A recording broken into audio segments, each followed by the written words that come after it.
آقای حاجی میرزا خدا یار و مددگارت باشد. یک سوال دارم. آیا در شب نکاح موی سر داشتن برای مرد به نکاح ضرر دارد یا ندارد؟ یعنی در شب نکاح امروز جوانهایی هستند که موی سر دارند. حبیب خدا صلی الله علیه و سلم میگوید من کان له شعر فلیکرمه. کسی از امتان من صاحب موی سر باشد بایستا که موی سرشان تازه نگه بدارند. حبیب خدا هم موی سر تراشیدن هم موی سر گذاشتن. برای همین هم تراشیدنش سنت میگوییم هم گذاشتنش سنت میگوییم. شرکت شفافرما داروهایی را پیشنهاد میکند که برای بیماری‌های درونی و بیرونی انسان دوا بخشند. از قبیل فشار بلندی، گایمرید، بیماری‌های معده، روده، گرده، جگر، عضوهای هاضمه، درد گلو، راه نفس و غیره. اینچنین اگر شما بیماری‌های پوست دارید، به مانند پسریاس، سفید شوی پوست، داغ‌های سیاه، پس داروهای شفافرما به شما کمک میرسانند. غیر از این اگر شما مشکل‌های اورولوژی و گینکولوژی داشته باشید، پس به شرکت شفافرما مراجعت نمایید و اینچنین مشورت طبی بگیرید. همچنین برای زیاد کردن ریش و موی سر، با قوت کردن مردانگی، داروهایی را با نمود کپسول و روغنی که به صدها در دوا دارند پیشنهاد می‌نمایند. السلام علیکم دوستان عزیز. آیا شما برای گذشتن از سرحد دشواری میکشید؟ مهلت حجت‌هایتان به آخر رسیده است. پس من برای شما خدمت رسانی شرکت نور محمد را پیشنهاد میکنم. با ماشین‌های نو و زمانوی، با باوری و اعتماد کامل توسط رانندگان مرد و زن شما را از منزل استقامتیتان تا خط سرحد برده برای عبور مرز مساعدت می نمایند. یادآور می شویم که اگر شما از نام شبکه حاجی میرزا مراجعت نمایید برایتان تخفیف ارائه کرده می شود. حبیب خدا میگه دائم شما را ای پیروانم تأکید میکنم که فقط با جماعت باشید، فقط با مردم باشید، هیچ وقت تنهایی را برای خود انتخاب نکنید. از این خاطر دادر عزیز می تواند که هیچ وقت چیله را برای خودش انتخاب نکند که این چیله نشستن از دین اسلام نیست. سلام داملای عزیز، با این سوال من جوابی پوره دهید. یک همسایه ما نان و آب ندارد، قرض کرده و از قرض میکند و از قرضدارها میگریزد و نان و آب میدهد. شما با این کار چی گفتنی دارید؟ سری این کارها را چگونه بگیریم؟ ما در این موضوع صحبت داشتیم که برادر عزیز الله در قرآن میگوید صدقات برای فقرا هست. یعنی صدقات باید ماها کیها را دهیم؟ آدمای فقیر را دهیم. امروز عکس شده است.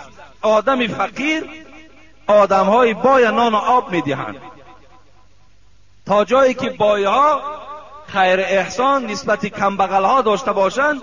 امروز کمبغلی که صاحب یک سوم یا نیم سوم می شود در حال دیگر راست میکند، آب و نان تشکیل میکند و مردم سیر و گرسنه را نان میدهد.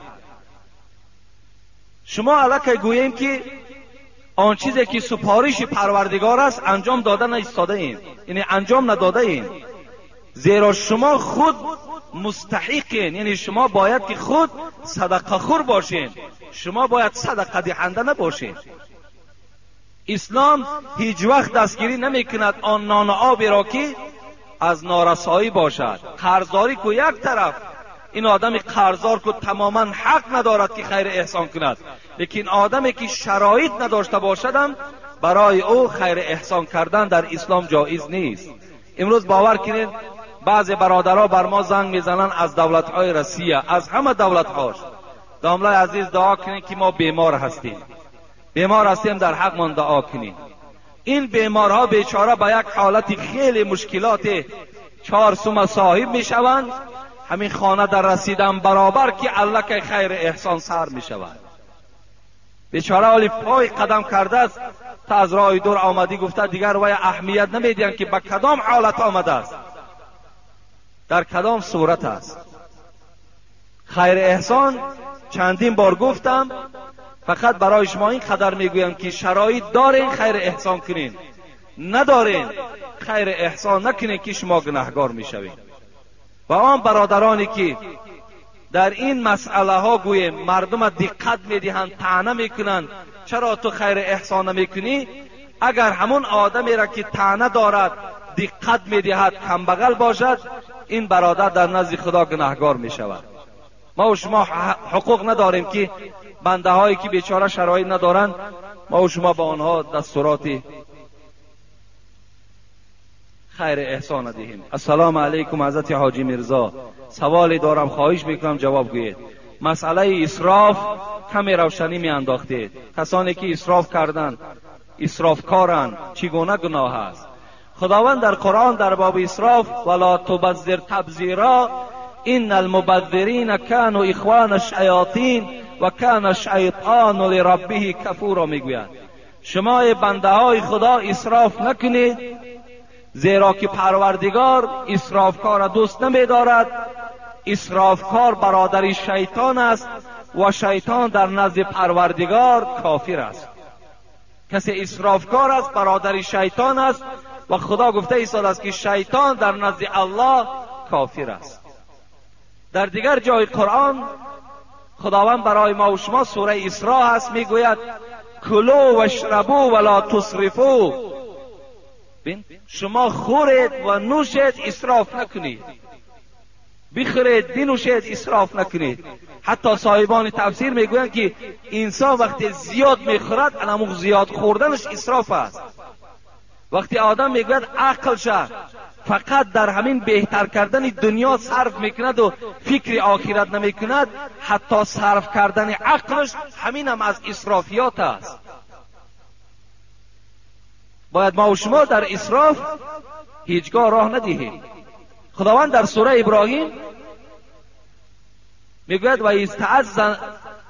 و استعذ ربکم لئن شکرتم لازیدنکم و این کفرتم این عذاب لشدید.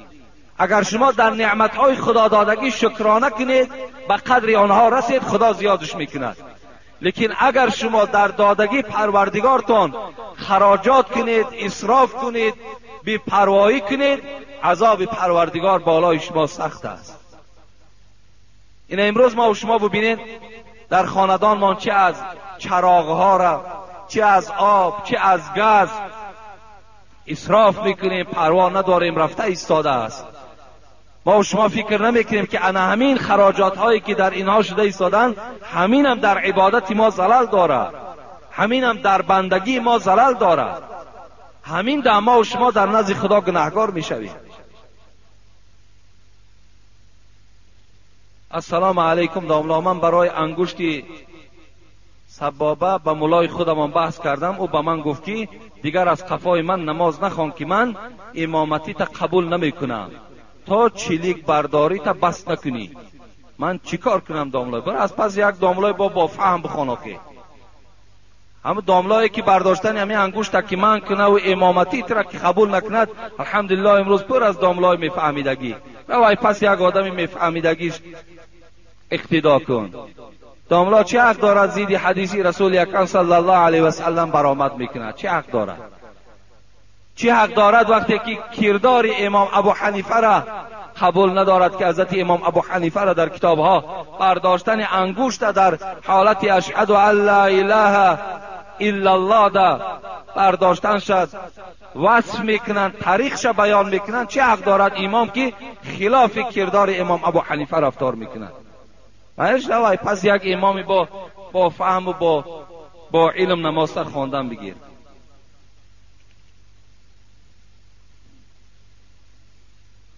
السلام علیکم داملا حاجی میرزا، من مخلص شما هستم و در نمازهای جمعه اشتراک میکنم. یک سوال به شما دارم. همین مسئله انگشت برداشتن ده کدام نبردارین بردارین، کدام نمیبردارین، حق ندارین که پهلواتون ملامت کنین. حق ندارین. حق نداشتن تان به این خاطر است که شما حدیث های رسول اکرم اعتراف نمی کنین. در این باب تا 35 36 حدیث صحیح در باب برداشتن همین انگشت است. مامای من از 2.5 سالگی نابینا شده است، نماز نمی خواند. و پای به طهارت هم نمی رود. او هر چند کوشش میکند که نماز خواند لیکن خواندن نمی تواند. شما چی گفتنی هستی؟ البته باید که نماز این عذر ندارد، باید که حرکت کند، یعنی از دهان همو فرزندهاش آموختن سوره ها را آموزد. اگر این قادر نشد بعدا به همون اشاره های طریق نماز خواندنش عملهاش انجام دادن بگیرد، انشاءالله همون هم در نزد خدا نماز به حساب می رود.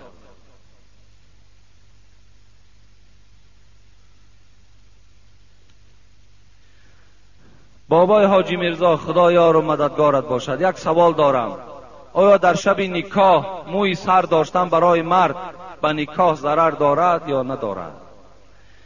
یعنی در شب نکاح امروز جوانهایی هستند که موی سر دارند. حبیب خدا صلی الله علیه و سلم میگوید من کان له شعر فلیکرمه، کسی از امتان من صاحب موی سر باشد بایستا که موی سرشان تازه نگه بدارند. حبیب خدا هم موی سر تراشیدن هم موی سر گذاشتن، برای همین هم تراشیدنش سنت میگوییم هم گذاشتنش سنت میگوییم. فقط کسی که موی سر دارد باید موی سرش تازه و پاکیزه نگه دارد. این موی سر داشتن در نکاح هیچ زلل و نقصان ندارد. کسی دعوا میکند دعواش اساس علمی ندارد. برای همین اینا گفتنی هستم که دادر عزیز در شب نکاح، در نکاح تو چی زلال دارد؟ زلال دارد که وقتی که اون زنی که می آید یک سوزن در دستشو از پشت همون کستومی تو دختن میگیرد، انا این خرافات ها در نکاح تو زلال دارد. ببین طفلی هایی که در پاها چون می پوشند در همین گویم که نکاح، در شب نکاح انا اون طفلی که در پای دارد و بدر نمیکند، انا این در نکاح تو زلال دارد. یا در شب نکاح بعض جوانهای بی فراست و بی عقل وجود دارد که شب نکاح نوشیده به نکاح می آید، عرق می نوشن برای شرم و حیاشان پرد تا که در نکاح شرم نکنن. آیا تو نمیدانی الحیا شعبة من الایمان؟ پیغمبر گفته است حیا این خودش نشانه ایمانداری است. وقتی تو حیا را از وجود دور میکنی معنای این را دارد که تو ایمان از بدن جدا کرده. انا اینا در نکاح شما زلال دارد. در نکاح شما این 10 ماشین و 20 ماشینه که صرف و خراجات های بی معنی میکنین، انا این در نکاح تو زلال دارد. در نکاح تو اون دختری را که تو فتح پشانیدی و تمام بدنش یار و رفیق نشان دادی، انا این در نکاح تو زلال دارد. آن دختری را که تو پیش بزرگوارها میبری که این بیچاره ها از آمدن این عروسی تو ناراحت میشوند، انا این در نکاح تو زلال دارد. انا پیش این اسراف ها را، پیش این نامعقولی ها را بگیر، نکاح تو بی زلال و بی زیان می شود. این موی سر داشتن در نکاح هیچ زلال زیان ندارد. شب که میاری خواهر تقتی مردکای بیگانه عررش میکنی و تا 2-3 شب مردم نمیمانی که خواب کنن، انا در نکاح تو انا اینا زلال دارد. انا پیش زلال اگر خواهی که بگیری مرحمت، انا این گفته خدا و پیغمبرت است. بابای حاجی میرزا ما از دوشنبه این سوال را به شما داده ایستاده ایم. آیا نسبت قبر را آرا و تارا زیب و زینت دادن از نگاه اسلام چگونه است؟ ما دیروز زمین را بین عصر شاه در همین بین قوم خودمان فهمانده دادیم. برادرای عزیز، احترام پدر و مادر، احترام برادر، احترام خواهر به زینت دادن قبر معلوم نمی شود. این نشانه اون نیست که تو نسبت پدر و مادرت احترام کلان داشته که بالای قبر پدرت چیکار کردی؟ قصر و قبله کردی. این دروغ است. پدر و مادر احترامش این است که در دنیا تو اونها را بار نگذاری که غمگین شوند، چه از پوشاک، چه از پول، چه از خوراک اونها را تأمین کن. اونها را مثل که فرزندات نوازش میکنی اونها را نوازش کن. پیش پدر و مادرت در حالتی در آمدن از جاد بخیز، خوش آمدی بکن. انا این احترام پدر و مادر را نشان میدهد. قبر پدر و مادر تا اگر از طلا کنی، پدر و مادر از تو راضی نباشد، این هیچ معنای فرزندی و گویم احترام فرزندیت را نشان نمیدهد. در اسلام آرا و تارا دادن قبر حرام است. حبیب خدا میگوید حتی شما بالای قبرهاتون گچکاری نکنید. در حدیث ها میگه در بالای قبر ننشینید، بالای قبرتون در چیزی ننویسانید. اینها را اسلام ما و شما حرام میداند. حتی در اسلام فقط رخصت همین است که یک سنگ عادی برده بالای قبر میگذاریم تا که فرزندها ما خبر دهیم که همین قبر پدرت است یا مادرت است یا برادرت است. یک نشانه. حتی همون رشاتکه هایی که در اطراف قبر میمانیم اینا اسرافن، حرام است، ما و شما گناهگار میشویم. کجا جایی که این قصرهایی که در بالای قبرها میسازیم. حتی بینین همین مختصری که ما و شما امروز تاجیکستان میخوانش، کتاب مختصر قریب 70-80 تا شرح دارد. در همین کتاب جنازه چی میگوید؟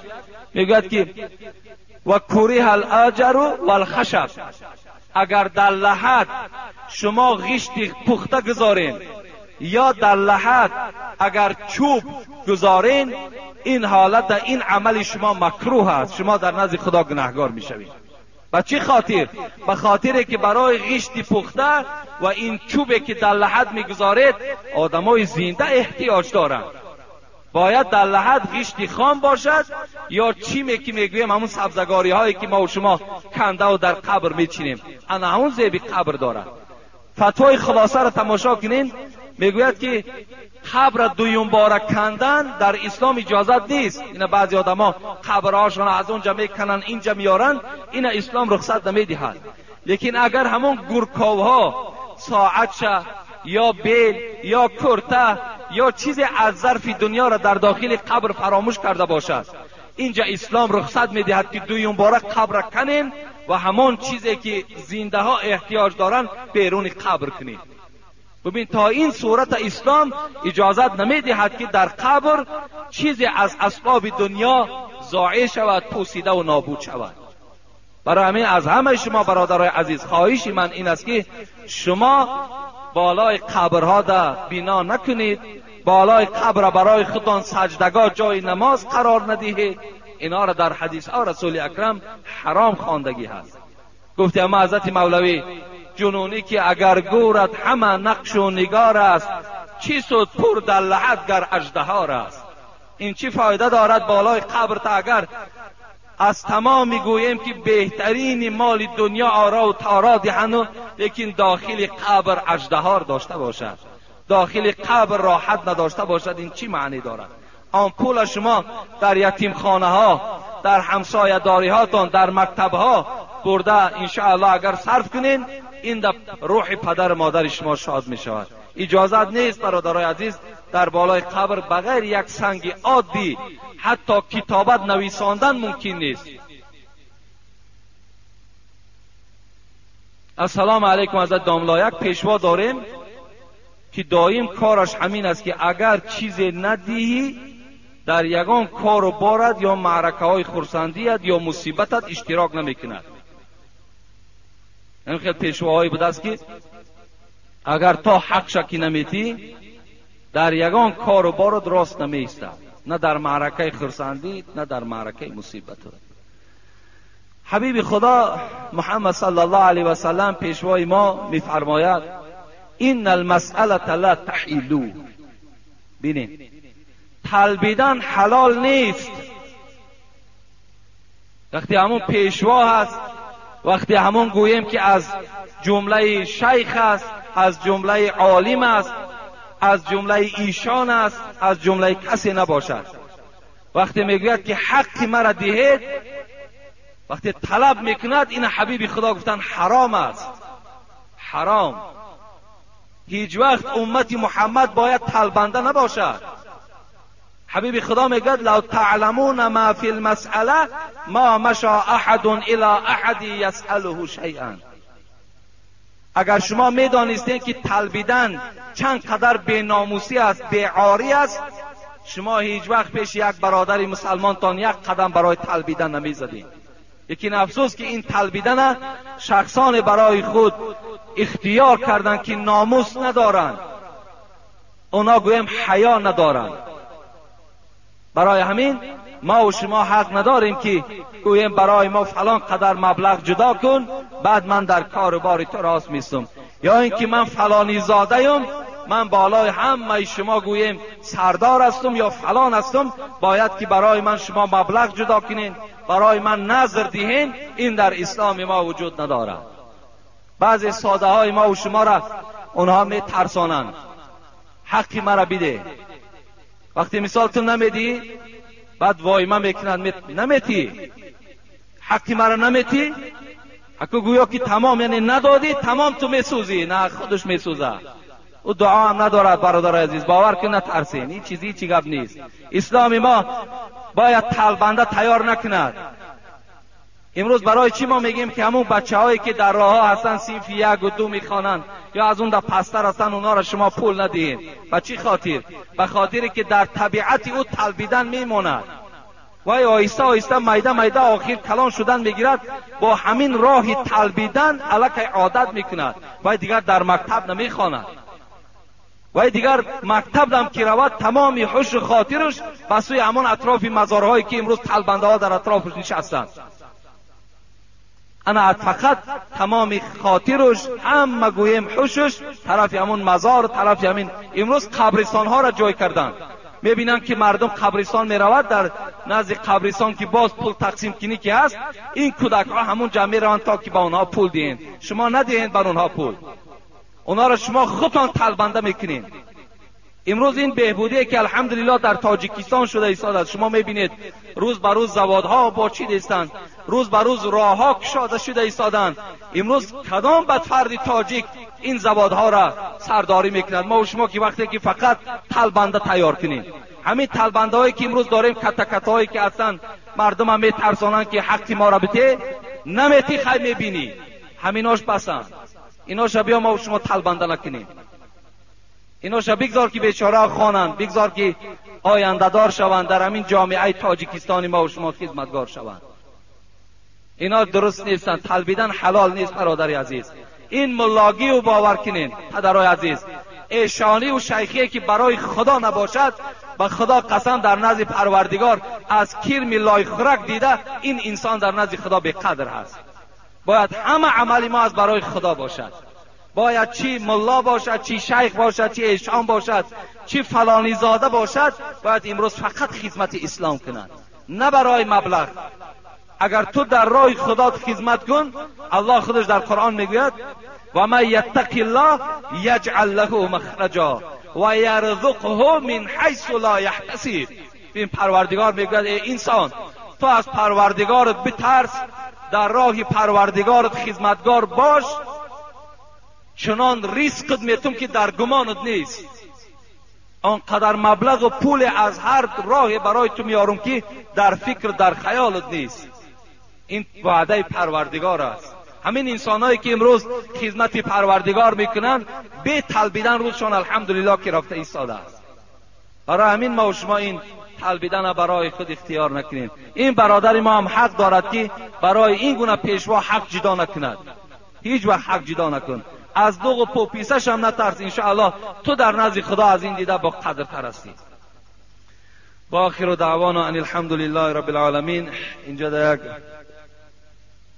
سوال ها را خیلی دیگر میگذاریم، زیرا جمعه آینده من در باب صبر در مصیبت که خیلی از برادران اینجا از ما طلب کردن، من صحبت میکنم که صبر در مصیبت و صبر در معصیت، از معصیت چی معنا دارد. من برای شما انشاءالله اینا بیان میکنم. خیلی موضوع لازمی هست برای امروز ما و شما. جنازه بابای ولی 30 سامان، بابای ولی خدا رحمت و مغفرت کند، یکی از عضو همین جماعت ما بود که در همین محله زندگی میکردن. فرزندای خدا را شکر که با نماز دارد. بابای ولی 30 سامانی روان کردن که در حقش دعا کنیم. بابای احمد 10 سامانی، بابای حاجی زین الدین 10 سامانی،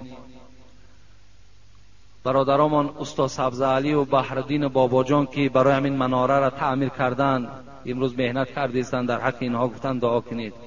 در حق پدر و مادرم دعا کنید. حاجی سید حامید از کوه دامن 10 سامانی، بابا خان از کارز در حق مادرم بیمار از گفتن دعا کنید 10 سامانی روان کردن. خدای مهربان این بنده هایی که الحال نامگیر شدن، خدایا گذشتگی هاشون رحمت و مغفرت بگردانی، زنده هاشون خدای شفای کامل و شفای عاجل نصیب بگردانی و هر مراد و مطلوب هایی که در دلشان دارند خدای مهربان با فضل و کرمت برآورده بگردانی و تمام آن بندگانی که در این صندوق خیریه که امروز برای بهبودی همین مسجد صرف شده ایستاده است خیر احسان میکند، خدا این خیرها را به درگاهت مقبول و خدا از همه آفتها در حفظ امانش نگه دارد. یک گروه جوانها امروز از ما طلب کردند که در حقمان دعا کنید که در سفر و در روسیه کار میکنند. خدایا همه مسافرها را از این جمهوری ما را خدایا صحت و سلامت نگه داری و با تن صحت و با دست پر و خاندان برگشتن در موفق شان بگردانی. آمین و رب العالمین. اللهم رب هذه الدعوة التامة والصلاة القائمة محمدا الوسيلة والفضيلة والدرجة العالية رفيعة وبعث مقام محمودا الذي وعدته وارزقنا شفاعته يوم القيامة إنك لا تخلف الميعاد. ما این دو را نمیشناسم لیکن از اون بی نهایت غلط میخونده است. من مقصد از اون گفتن حبیب خدا میگوید اطول الناس اعناقا یوم القیامت المؤذنون، گردنی که از همه گردنی بالاست در روز قیامت گردنی کسی که اذان میدهد. در روز قیامت از همه گردنها بالاترین گردن نصیب شخصی هست که اذان میدهد، لیکن اذان درست دهد. در کجایی که اگر مؤذن ها باشد باید که شما اذانهاشون همون پیشواهایی که دارین اذانهاشون گذرانن. این بچه از این مسجد ما نیست، خیلی من نشناختم اذان گفتن، لیکن اذان بی نهایت اذان غلط است. برای همین کاری کنید که در هر جمعه بسیاری مسجدها میریم اذان میدهن، اذانهاشون همه غلط است. اکثر مسجدها اذان غلط میدهن. این بسیار یک معنای کلان میدهد. در اذان گفتن هم خوف کفر است وقتی اگر نادرست اگر ما و شما اذان میدهیم. این علم اسلام علم عادی و آسان نیست. هر یک تلفظ این، هر یک تشدیدی که در داخل این هست با خودش معنا دارد.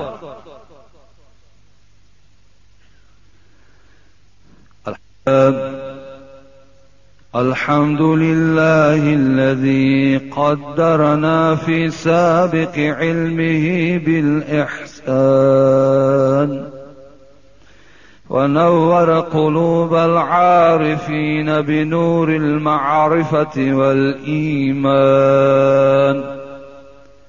وشرح صدور الصادقين بشرح الهداية والعرفان ونشهد أن لا إله إلا الله وحده لا شريك له ذو العوف والغفران ونشهد أن محمدا عبده ورسول سيد الرسول وحبيب الرحمن صلى الله تعالى عليه وعلى آله وأصحاب الموصوفين بالعدالة والإحسان، خصوصا على الإمام الهمام أول صحابة وأفضلهم أمير المؤمنين أبي بكر الصديق بعلو المرتبة كمال الاقتران، وعلى الإمام عمر الفاروق فرق بين الحق والبطلان، وعلى الإمام الهمام عثمان ذي النورين جامع القرآن، وعلى الإمام الهمام علي الرزي الوفي بتوافر الفضل والأمنان، وعلى الإمامين الهمامين الفاضلين الكاملين. يا أيها الناس قد جاء في الخبر أحفظوا ألسنتكم. أعوذ بالله من الشيطان الرجيم. إنا أعطيناك الكوثر فصل لربك وانحر إن شانئك هو الأبتر. بارك الله لنا ولكم في القرآن العظيم ونفعنا وإياكم بالآيات والذكر الحكيم إنه هو الغفور الرحيم الجواد الكريم العلي العظيم السميع الدعاء. چگونه در خبر آمده است گفت احفظوا السینتکم. این حدیث رسول اکرم صلی الله علیه و سلم است که ای پیروان قرآن، ای مردم تاجیکستان، پیغمبر خدا خطاب دارد، زبانهاتان نگه دارید، زبانهاتان محافظت کنید. گفتی حضرت مولوی جنونی زبان را در غضب نیکو نگه دار، زبان نزد غضبها می شود مار. گزد ناگه دلی رنجیده ای را، کند محزون و مجروح بنده ای را. این زبانهاتان نگه دارید میگوید. این زبان آدم مسلمان باید زبان طعنه کننده نباشد. زبان آدم مسلمان زبان غیبت گوینده نباشد. زبان آدم مسلمان و مؤمن و زبان انسانی که جمعه میخواند، 5 وقته میخواند، در خانش قرآن دارد، دعوای اسلام دارد، باید زبان او زبان دشنام کننده نباشد. حبیب خدا میگوید سباب المسلم فسوق و قتاله کفر. کسی یک مسلمان میکشد کافر میشود، کسی یک مسلمان دشنام میدهد فاسق میشود. امروز این امت بی‌پروا در هر یک لحظه، در هر یک ساعت زبان ما و شما آلوده دشنام است. فرزندها مانالی کودکای در کوچه بازی دارند، الک زبانهای دشنام آلود دارند. بار اما و شما پدر و مادر همو فرزند در خانه یک بار گوشتا و هم کنه میتونیم بچم در کوچه که برآمدی دشنام نته. یک بار بچه تبو فهمون که در تو فرزند مسلمانی یک چیز گناه میگن، یک چیز دیگر ثواب میگن. اگر دشنام دهی بچم تو گناهگار میشوی. اگر زبان تا نگه داری و با رفیقات دشنام ندهی تو ثواب میگیری. اینا هر یک کدام ما و شما وظیفه پدر و مادر همین است. شما در همون خوردیش که وای ادب نکردید کی دیگر آدابش میتین؟ تو مثل زمانی که کلان شود و خودتان دشنام دهد. درختی که خوردکک بود باغبان، بگرداند او را چو خواهد چنان. چو گردد کلام باز نتواندش، که از کجی و خمی بگرداندش. این درخت که کلان شد دیگر شما این درخت پایه زده نمیتونید. این درخت دیگر شما نوده هاش راست کرده نمیتونید. فقط شما پایه او را زده میتونید، راست کرده میتونید زمانی که این درخت نوچه باشد، خرد باشد. این کودکان به منزله همون درختی خرد هستند، اونها را باید تربیت کنید.